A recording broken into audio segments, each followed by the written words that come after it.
today sa inyo guys. I am asking for a favor na mag-act kayo as judge on the scale model that have been created by my students.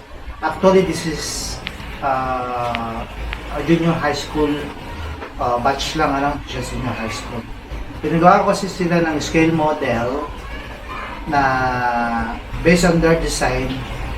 Then, yung mapipili ng viewers, yun ang bibigyan natin ng sabihin na natin na pangpalit doon sa kanilang gastos.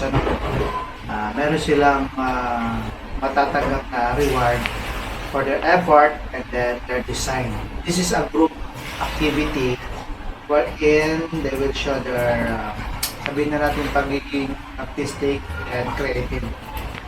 Now, ang gagawin nyo lang is ilalike nyo lang siya kung nagustuhan nyo yung kanilang presentation or video scale model.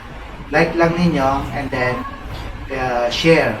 Gusto nyo, then kung sino pinakamaraming likes and share, sabihin, yun ang napili na viewers. Para hindi naman siya bias na ako lang pipili. Hindi ako kasali doon, kundi kayo lang. So, ngayon pa lang, pinasasalamatan ko na kayo. This is a series of video sunod-sunod siya na maigsi lang. All you have to do is to like and share it lang. Okay? Thank you very much.